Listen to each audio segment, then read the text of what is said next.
오늘 설교 제목이 예정된 승리입니다. 제목을 정하는데 저는 늘 시간을 많이 투자를 해서 오늘 제목을 이렇게 정했습니다. 혹시 제목을 보시고서 트럼프가 이긴다는 얘기하려나 보다 이렇게 예상을 하시는 분들도 계실지 모르겠습니다. 그렇지는 않습니다. 그것 또한 하나님의 섭리 가운데 예정된 승리일지는 아직은 우리는 기다려야 됩니다. 그러나 오늘 본문을 통해서 이미 우리의 싸움은 예정된 승리다. 그것은 곧 그리스도께서 이미 승리하셨기 때문이다 라는 말씀을 나누려고 합니다. 네. 참 지금 우리가 살고 있는 우리의 상황이 정말 갈수록 어려워지고 있습니다. 가장 피부에 와닿기는 많은 사람들이 경제적으로 힘들어하고 있어요. 정말 이러한 시간이 이제 건 1년이 되다 보니까 아무리 정부에서 지원책을 내놓는다고 해도 정말 그것으로서 해결되는 것도 아니고, 정말 힘들어하는 모습들을 가는 곳곳마다 듣게 됩니다. 그런데 사실 그것도 또한 큰 문제이긴 한데, 제가 정말 힘들다, 어렵다 생각하는 것은 조금 좀 다른 문제입니다. 정말 이 세상이 요즘 하는 말로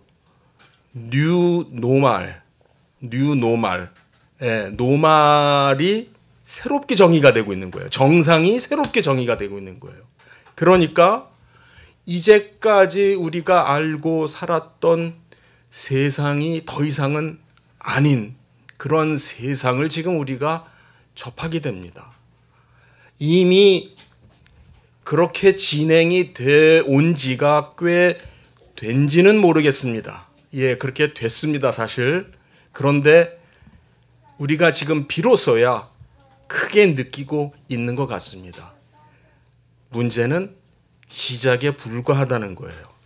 문제는 시작에 불과하고 지금 이 현실이 얼마만큼 더 어려워질지 힘들어질지에 대한 것은 정말 우리가 인내하면서 부딪혀 봐야 될 문제인 것 같습니다.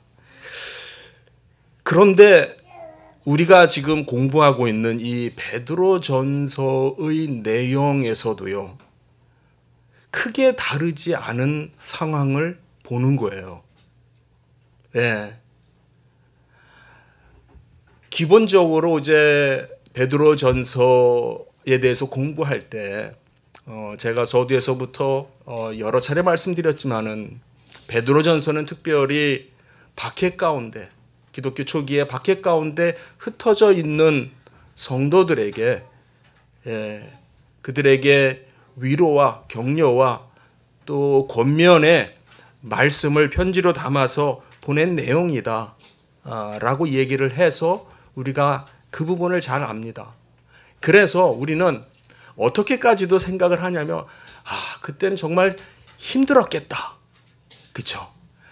정말 그때는 그 박해 가운데 어떻게 살았을까?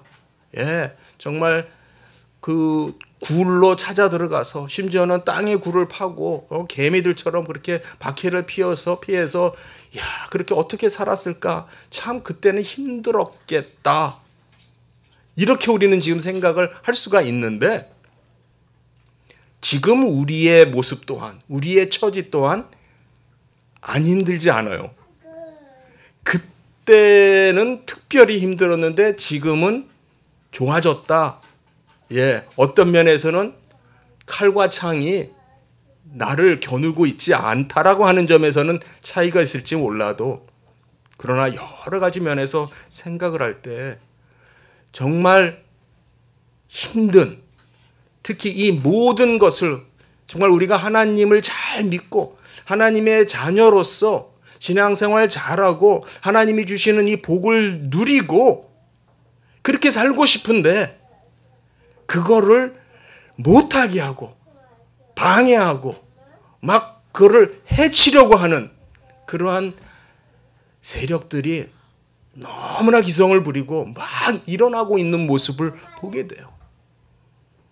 그런 모습을 보면서 그때나 어떻게 보면 지금이나 그때만 힘들었던 것이 아니고 또 어떻게 보면은 지금만 특별히 더 힘든 것도 아니고 이러한 도전은 계속 있다는 거예요. 오늘 좀 그런 말씀을 좀 같이 나누려고 합니다. 그래서 저는 오늘 말씀을 준비를 하면서 또 한 가지 어려웠던 점은 여러분들 오늘 보시는 대로 본문이 길어요. 8절에서부터 22절까지. 야, 이거 절수로 15절이 되는데 이걸 어디서 끊을까? 이렇게 고심을 많이 했어요.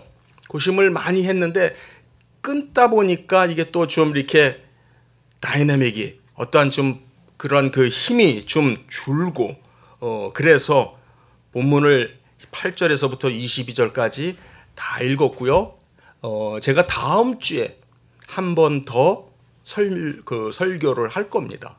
다음 주에는 좀 완전히 다른 관점에서 오늘은 제가 좀 그리스도에 초점을 둔 그러한 말씀을 전하려고 하고요. 다음 주에는 그러므로 우리는 어떻게 살아야 되는가? 우리가 지금 부딪히고 있는 문제들에 대해서 우리는 어떻게 해야 되는가라고 하는 관점에서 한 번 더 설교를 할 계획입니다. 이 본문을 정말 많이 읽고 공부를 많이 했어요, 제가. 모르겠어요. 거의 제 기분에는요, 제가 이제까지 한 설교 중에서 가장 공부를 많이 하게 한 본문인 것 같아요. 이렇게 내용이 어려워요. 특별히 제가 또 하나 어렵게 생각한 것은 지난주에 설교를 제가 좀 너무 길게 했어요. 유튜브에 보니까 48분이나 했어요. 그래서 이건 너무 죄송하다. 우리 뭐 말씀 길게 하는데 뭐 다 은혜스러우면 되니까 이렇게 생각할 수 있지만 그래도 우리가 보통 지키는 선을 오늘은 좀 지키려고 생각을 해서 그래서 차라리 두 번에 나눠서 할 계획을 갖고 있어요. 그래서 한 절 한 절 읽으면서 하려면은 이거 뭐 한 2시간 걸려요. 그래서 핵심적인 것들을 제가 짚어가면서 오늘 말씀을 나누도록 하겠습니다. 먼저 제가 어떤 마음이 들었냐면은 이 내용도 참 어렵고 그런데 이 내용을 말하는 전달하는 베드로의 심정을 한번 생각을 해봤어요.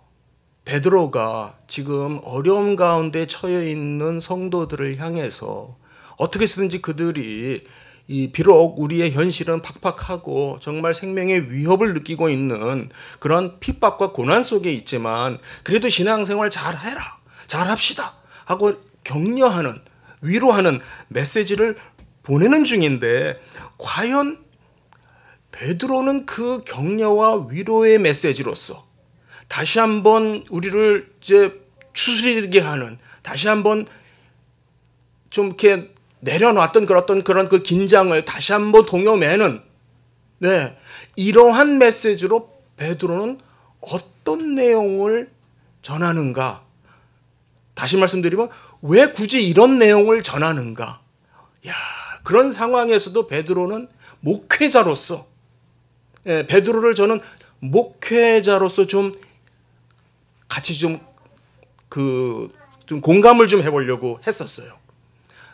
목회자 베드로가 그래도 목회자로서 사랑하는 성도들에게 무슨 말씀을 전하는가? 거기에서 또 하나의 큰 은혜가 되고 도전이 되는데 결국 베드로의 메시지의 중심은 그리스도를 전하고 있다라는 거예요.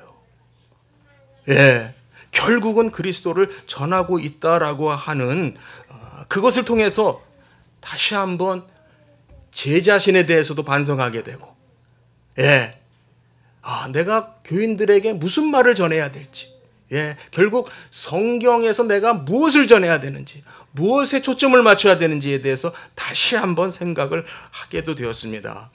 여러분들, 이 본문을 쭉 보시면은요, 내용이 좀 어렵습니다만, 특히 이제 앞에 부분에서 우리가 1장과 2장에서 읽었던 내용들, 그리고 앞으로 이제 4장, 5장에서 읽을 내용에서도 지금 계속해서 반복적으로 나오는 그 내용 중에 유독 우리가 어떻게 살아야 된다, 그렇죠? 우리의 행실이 어떠해야 된다. 핵심은 보는 걸 강조했어요, 베드로는. 예, 우리의 행실이 이렇게 안 믿는 사람들에게 보여서, 우리를 핍박하는 사람들에게 보여서, 그래서 그들로 하여금 믿을 수 있도록, 그런 역할을 해야 된다라는 그런 말씀을 하는데, 결국은 그 내용들이 뭔가 이렇게 들여다보면은요, 결국 예수님이 평상시에 가르쳐 주신 말씀이에요. 그러니까 이게 그냥 베드로가 새삼 자신의 어떤 개인적인 입장에서 하는 얘기가 아니라, 자기도 예수님한테 늘 들었고, 예수님의 그 산상설교에서부터 시작해가지고 말이에요, 예수님한테 늘 들었던 그 말씀이 잘 이제 기억에 정리가 되어 있다가, 이제 베드로가 성도들에게, 교인들에게 뭐라고 설교하느냐, 결국 예수님이 평상시에 하셨던 말씀으로 권면을 하는 거예요. 그러니까 우리가 이 세상에서 착하게 살자, 선하게 살자, 그래서 뭐 그 악을 악으로 갚지 말자, 이런 등등이 단순한 윤리고 도덕이 아닌 거예요. 이 베드로전서 연구에 있어서 큰 주제 중에 하나가 윤리입니다. 베드로전서를 연구하는 학생들이나 또는 학자들에게 있어서 이 윤리라고 하는 주제가 베드로전서에서 굉장히 큰 축이 돼요. 그런데 자칫 우리는 그냥 윤리라고 하는 관점에서 접근할 수가 있죠. 어떻게 해야 된다, 우리 행실이 어떻고, 이런 것만 생각을 할 수가 있는데, 그게 아니고 그 말을 하는 것조차도 베드로는 그리스도 중심적이에요. 왜 베드로가 그 말을 굳이 이 상황에 박해를 받고 있고, 어떻게 보면은 정말 먹고 사는 문제도 막막한 그런 상황 아니겠습니까? 제가 저기 갑바도기아 지역에 갔을 때 가서 봤는데, 그들이 동굴에 피해서 숨어서 살면서 그래도 먹을거리를 해결을 해야 되잖아요. 그런데 그나마 조금 굴 앞에 손바닥만한 땅이라도 있는 그것을 이용을 해가지고 곡식을 심고, 뭘 심고, 그리고 또 뭐 어떤 자연적인 비료를 사용을 해서 거기에서 뭔가를 키워서 먹는 흔적들을 보면서, 역시 사람이 이렇게 사는구나, 정말 강인하다 하는 생각도 들었거든요. 그런 상황 속에서 베드로는 이런 말씀을 하는 것은, 그것이 바로 예수님의 말씀이었기 때문에, 예수님의 말씀입니다. 그것이 바로 천국 복음이기 때문에, 다시 말하면 천국 시민이기 때문에, 너희가 천국 시민이기 때문에, 더 이상 유리방황하는 치근한 힘없는 자들이 아니고, 너희는 하늘에 속한 자들이기 때문에 너희의 윤리는 다른 거야. 그때 윤리라는 말을 쓸 수 있어요. 너희의 윤리는 하늘의 윤리야. 하늘나라의 윤리야. 여기서 나라 개념이 제가 볼 때는 베드로에게 있어서 굉장히 크게 작용하고 있다고 느껴져요. 그래서 9절에 보니까 이를 위하여 너희가 부르심을 받았다. 다시 한번 말씀드립니다. 부르심을 받았다라는 얘기를 몇 차례 우리가 봤어요. 1장 1, 2절에서도 봤고, 2장 21절에도 봤고요. 우리를 찾고 어떤 목적을 위해서 부름을 받았다는 거예요. 그러니까 우리가 고향 땅을 떠나고 본토를 떠나고 지금 잠시 방황하는 그런 상황에 있는 것 같은 그 나그네들에게도 베드로는 뭘 다시 상기시키냐면 이를 위해서 너희가 부름을 받았다. 아멘. 여러분에게 있어서, 여러분 개인에게 있어서 나는 무엇을 위해서 부름을 받았는지 여러분 꼭 짚어보셔야 돼요. 꼭 하나님께 기도하시면서 물으시고 여러분의 삶 속에서 여러분이 그것을 찾으셔야 돼요. 하나님이 우리를 부르시는 거는요, 그냥 이렇게 장황하고 허황되지 않아요. 하나님은 우리의 삶 속에서 우리를 부르셨고, 내가 지금 살고 있는 이 동네 가운데서 나를 부르셨고, 그렇죠? 예. 그걸 우리는 너무 이렇게 벗어나려고 하는 것도 그것도 잘못이에요. 예. 그런데 이는 복을 이어받게 하려 하심이다라고 말합니다. 여기에서 복이라는 말이 나와요. 좋죠? 예, 우리 참 복 좋아하잖아요. 여기서 말하는 복을 이어받는다라는 말의 의미는 뭐냐면 유업을 받는다라는 그런 단어예요. 그러니까 성경에서 자주 쓰이는 단어인데 단순히 우리가 복 받으니까 좋다, 우리에게 복 주려고 한다, 우리 보고 복 받게 하기 위해서 착하게 살라고 하는 거다. 이거 어디서 많이 들어봤죠? 그렇죠? 예, 우리가 이거는 일반적으로도 우리 착하게 살면은 복 받고 나쁘게 살면은 벌 받아, 이런 얘기 정도 우리 어디서 들었는데 지금 그 얘기하는 게 아니라는 거죠. 이를 위해서 너희가 부름을 받았는데 이는 우리로 하여금 유업을 누리게 할 거예요. 우리가 누릴 유업이 있어요. 예, 이 복은 우리에게 유업으로서 주는 거예요. 그러니까 유업의 의미는 어떤 의미도 있냐면 어떤 과제의 의미도 있어요. 예, 성경에서 나오는 자주 나오는 단어죠. 이 유업의 의미는 복이 단순히 내 개인적인 어떠한 이득, 내 개인적인 어떠한 그 유익, 이것만에 초점이 맞춰져 있지 않고요. 그것을 통해서 뭔가의 일을 해야 될 과제와 사명까지도 연결이 돼요. 그러면서 그 다음에 10절에서부터 12절까지 시편에 나오는 말씀을 인용을 하는데요. 첫 줄에 나오는 단어 두 개를 보겠습니다. 생명을 사랑하고 좋은 날 보기를 원하는 자들. 여기에서 생명과 좋은 날이 이 시편 34편에서 쓰일 때는요, 시간상 제가 일일이 찾아보진 않겠습니다만은 그때 문맥에서 복으로서 등장하는 이 뜻은요, 땅에서의 복을 말해요. 땅에서의 생명, 장수, 이 날수, 그런 것을 시편에서는 의미하고 있어요. 그런데 이것을 인용을 하면서, 베드로가 인용을 하면서 단어가 높은 차원의 의도로서 바뀌어요. 저 하늘의 것으로서 바뀌어요. 여기서 말하는 생명과 좋은 날은 이 땅의 생명, 이 땅에서의 장수, 이 땅에서 잘 되는 나날들, 늘 행복하고 건강하고 뭐 잘 되는 그런 나날이 아니라 여기에서 의도하는 것은 영생, 하늘나라, 이걸 바라보게 하는 거예요. 하늘의 복을 말하는 거예요. 여기에서 나그네에게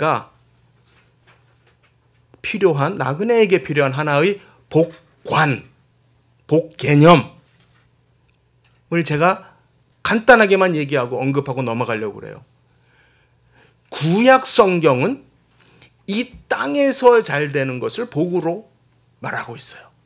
대표적인 것들이 장수하는 것, 그렇죠? 또 소유가 많은 것, 자녀가 많은 것, 또 농사를 졌을 때 소출이 많은 것, 그렇죠? 또 가축이 많고, 또 심지어는 전쟁에서 이기는 것, 이런 등등 이 땅에서 잘 되는 것을 구약에서는 복이라고 그래요. 그런데 신약에 와서는요, 복 개념이 영적인 것, 하늘의 것으로서 바뀌어요. 왜냐하면 구약 때 복은 궁극적인 것이 아니에요. 구약 때 복을 왜 땅에서 잘 되는 걸 주셨냐? 아직은 이스라엘 백성이 하나님을 잘 몰라요. 배워가는 초등학교 수준의 단계. 그러니까 하늘나라를 설명을 하려니까 너무 어려워. 예. 눈에 안 보이는 하나님을 설명하는 것이 너무 어려워.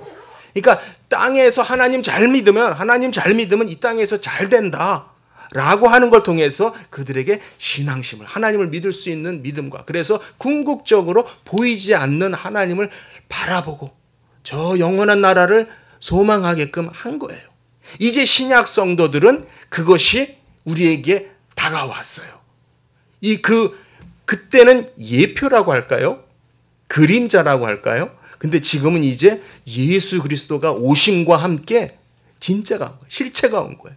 우리에게 진짜 성취된 것을 주시는 거예요. 그게 뭐냐면은 더 이상 땅의 것이 아니라 진짜 것, 이제 우리가 앞으로 갈 것, 하늘나라를 바라보게 하는 거예요. 예, 사랑하는 성도님들, 그런데 여전히 교회 생활을 하다 보면은 하늘나라 것보다 땅의 것이 더 좋은 분들이 계세요.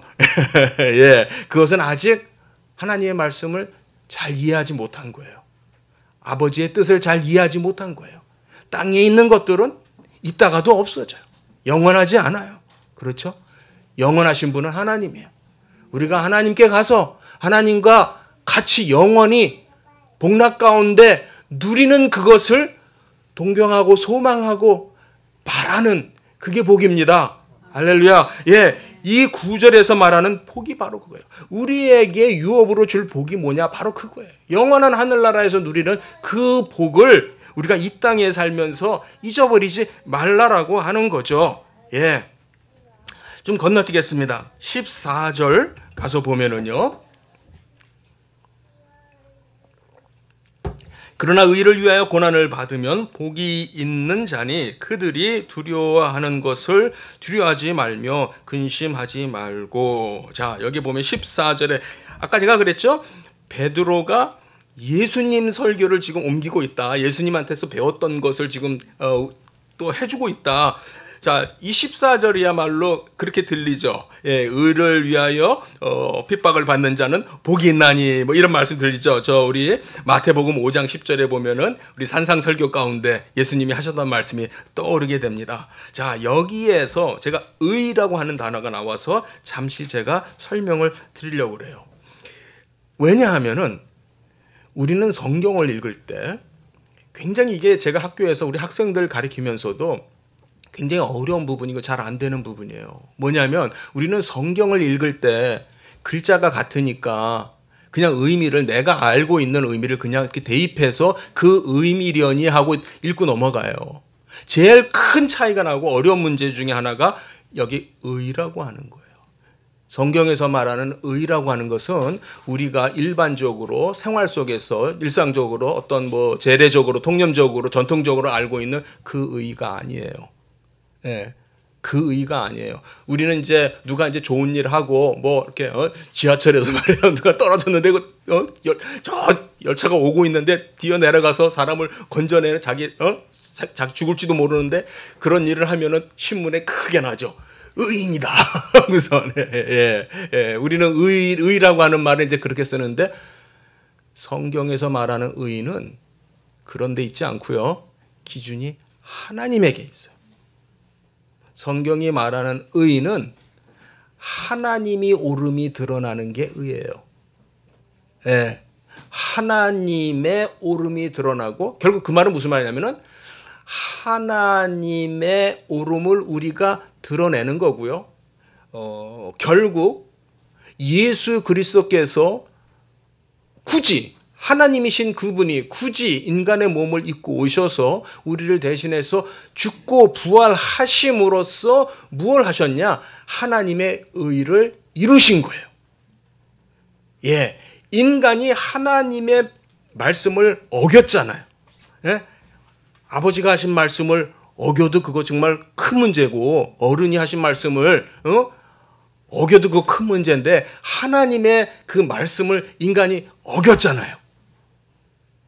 그거 어떡해요? 이거 누가 감당할까? 누가 이거 다시 회복하고 수습할 수 있겠어요? 하나님만이 알아요. 그래서 예수님이 오셔서 그 일을 하셨어요. 그래서 성경은 디모데전서 3장 16절에 보면은 예수 그리스도의 부활을 일컬어 그때 아버지께서 아들을 의롭다라고 여겼다라는 표현을 해요. 의롭게 여기셨다. 의롭다함을 받으셨다. 이런 표현이 되어 있어요. 그 말이 뭐냐면 하나님의 의를 충족했다.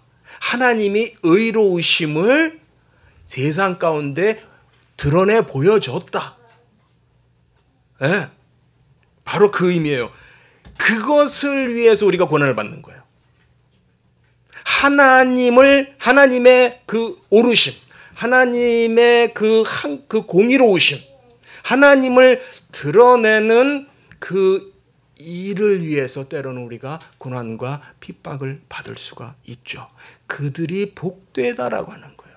그것이 나그네들의 삶이다라고 하는 거예요. 그래서 여기에 보면은 그 인칭 대명사가 두 개가 대비가 돼요. 그들이라고 하는 사람과 너희라고 하는 사람들이 대비가 되죠. 그들은 그들이 두려워하는 것들이 있어요. 근데 그들이 두려워하는, 여기서 그들은 안 믿는 사람들 말하는 거예요. 너희는 누구예요? 바로 나그네들, 우리들을 말하는 거죠. 그러니까는 세상 사람들이 염려하는 것을 가지고 염려하지 말고, 이거 또 어디서 들은 것 같은데? 예? 너희는 무엇을 입을까, 무엇을 마실까? 예, 그런 거 가지고 걱정하지 마라. 그건 하나님께서 다 채워주신다. 예. 그쵸? 이것도 예수님이 하신 말씀하고 비슷해요. 그렇죠? 예. 그들이 두려워하는 걸 가지고 두려워하지 말고 근심하지 말고 너희는, 그렇죠? 예, 바로 이거예요. 우리가 나그네는요, 그들과 같은 사람들이 아닙니다. 이거 좀 요즘처럼 굉장히 그 PC, 정치적 오름, 이런 걸 굉장히, 이거 지금 저 얘기할 텐데, 그런 거를 주입하려고 하고 강조하는 그러한 시대적인 정서 속에서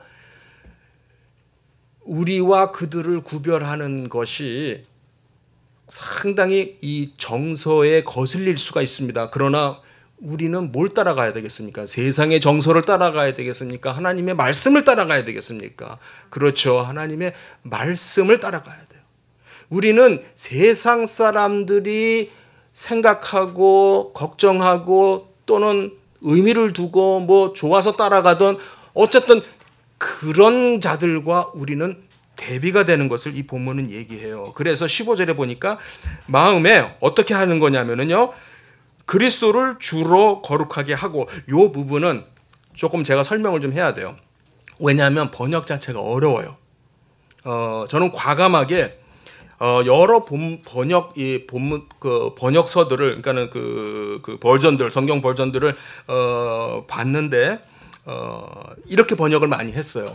근데 이게 의미 전달이 안 돼요. 문제는 여기서 거룩하게 하다라고 하는 이 동사, 성화하다, 거룩하게 하다라고 하는 그 동사 맞아요. 예, 그 동사의 기본적인 뜻은 뭐냐면 구별하다, 구분하다라고 하는 뜻이에요. 그러니까 성경에서 말하는 거룩이라고 하는 그 단어예요. 예. 그런데 헷갈리는 게 뭐냐면 그리스도를 주로,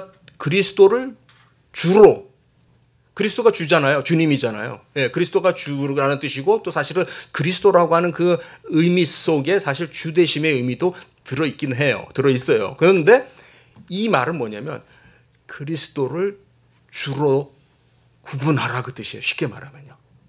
그러니까 우리가 그리스도를 거룩하게 한다라는 뜻이 오해가 될 수 있겠죠. 우리가 그리스도를 어떻게 거룩하게 해? 예, 이 단어의 그 핵심적인 뜻은 뭐냐면 그리스도가 주 되시게끔 우리가 살아야 된다 그 말이에요. 그분을 주 되게끔 우리가 우리의 일상 속에서 분명히 구분하라는 거예요. 예. 제가 참 존경하는 신학자 중에 한 분으로서 아브라함 카이퍼라는 분이 계세요. 예, 그분은 화란의 네덜란드의 수상까지 지내신 그런 분이시면서 또 대단하신 또 신학자이기도 해요. 예. 그런데 그분이 뭐라 그러냐면 이 우주 어디에도 그리스도가 주가 되시지 않는 원 스퀘어 인치, 그러니까 1평방 센티미터, 우리식으로 말하면 손톱만큼의 땅이라도 어디 이 우주 어디에도 1평방 센티미터만큼이라도 주가 주 되시지 않는 곳이 없다. 예. 그래서 우리는 주를 주 되게 세워드려야 된다. 라는 말씀을 해요. 주가 주 되심을 우리가 보여주는 게 우리의 성도의 사명이에요. 할렐루야. 그게 사실 오늘 설교의 핵심이에요. 주가 주 되시게 해야 됩니다. 할렐루야. 내가 주인이 아니고 주가 주 되시는 거예요. 예. 그런데 인류의 역사를 보게 되면요, 창조 시점, 창조 직후부터요, 인류의 역사를 보게 되면요, 바로 이것에 대한 대적의 역사예요. 예. 우리가 창세기 3장에 나오는 그 타락 사건 잘 기억하시죠? 예. 뱀이 아담과 하와를 유혹을 하는데 결정적인 유혹이 뭐였죠? 열매였어요.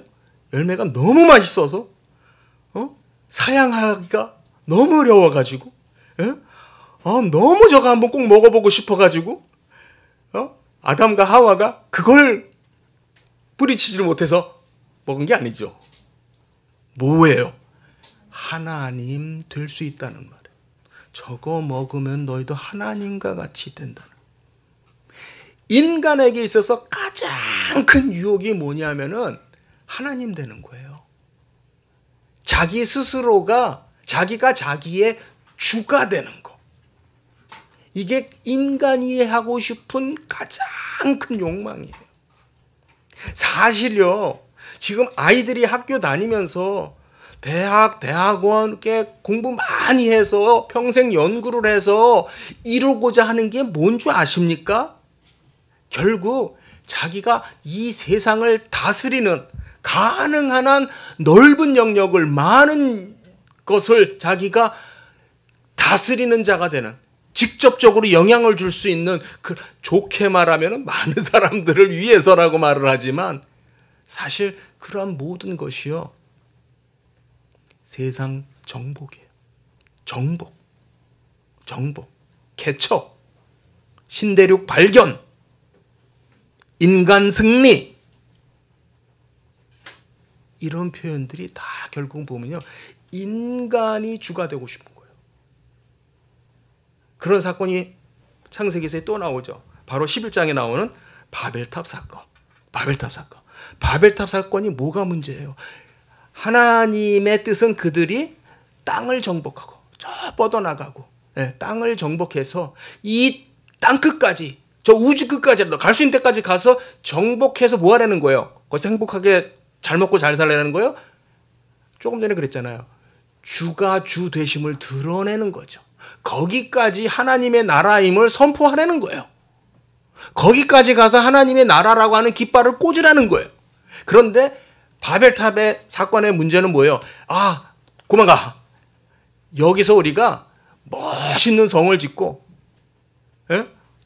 멋있는 도시라는 표현까지 나오지만 다시 따지고 보면 우리의 나라를 짓자라는 거예요. 이 땅에 우리의 나라를 짓고 우리의 이름을 걸자. 하나님의 나라가 아니고 우리의 나라를 세우자. 그리고 문패를 우리 이름을 박자.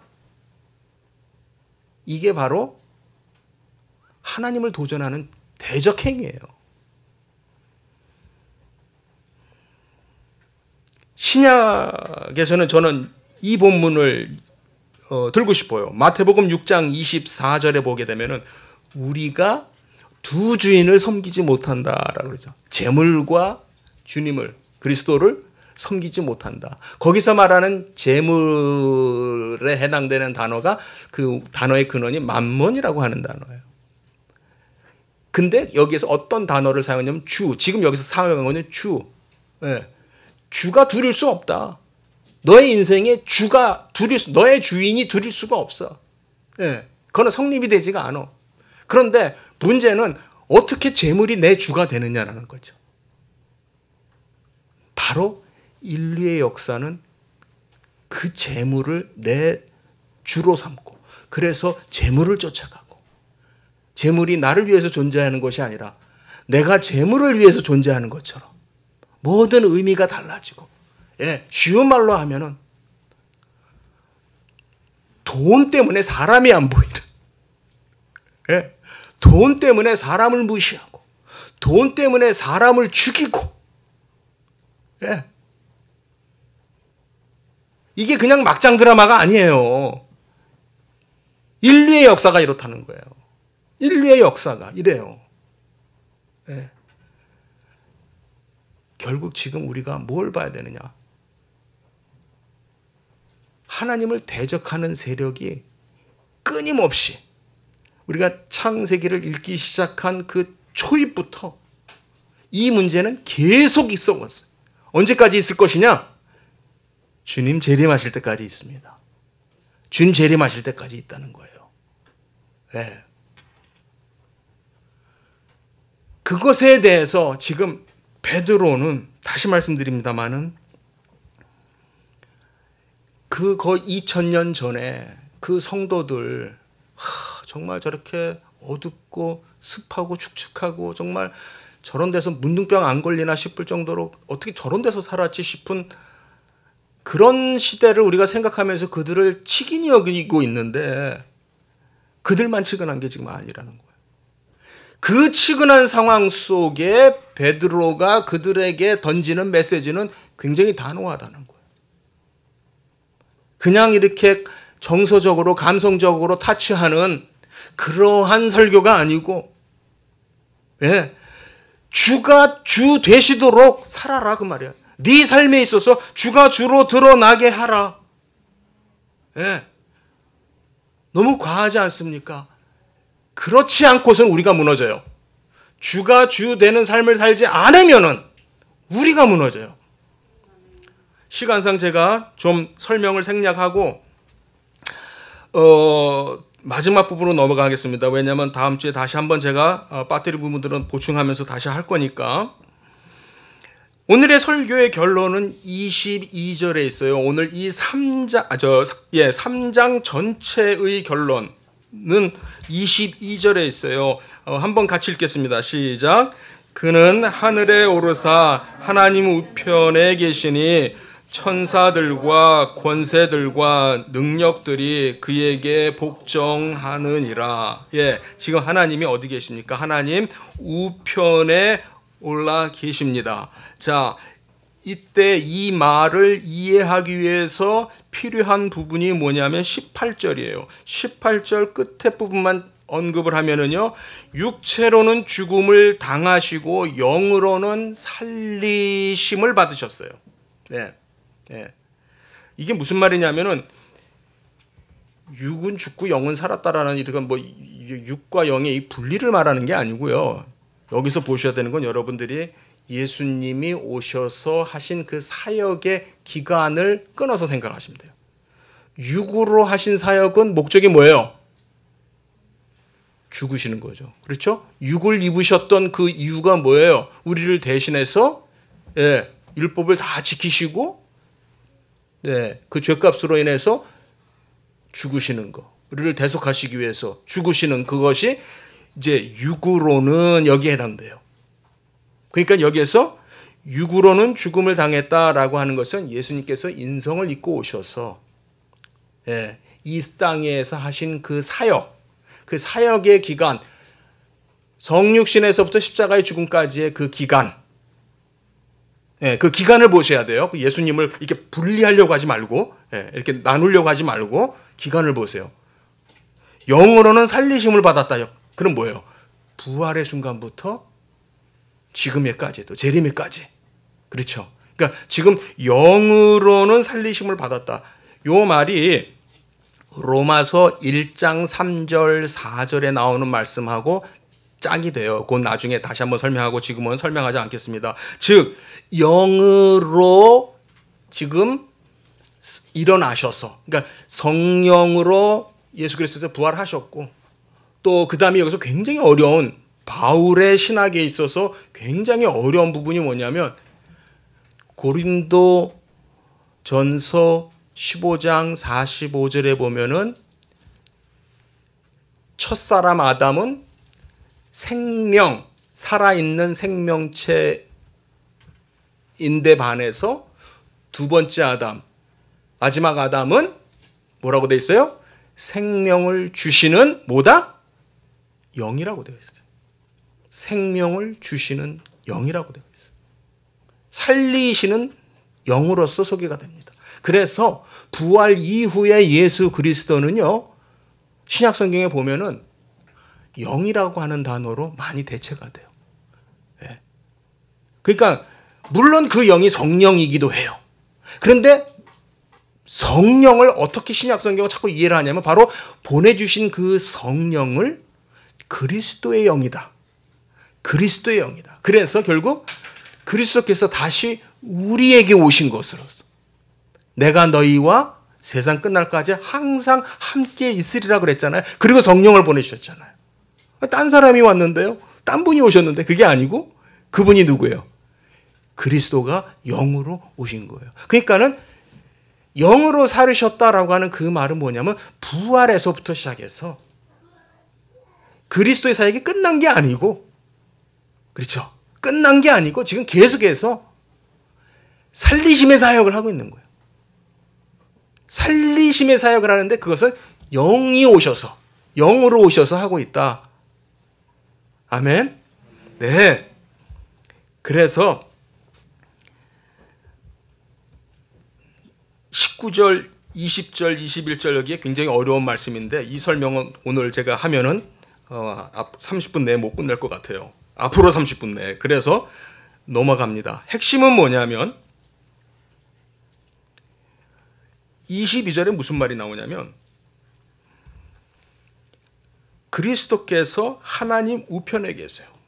그 하나님 우편 보좌라고 하는 것은 무엇을 상징하냐면 왕권을 상징하는 자리예요. 왕권을 부여받은 자리예요.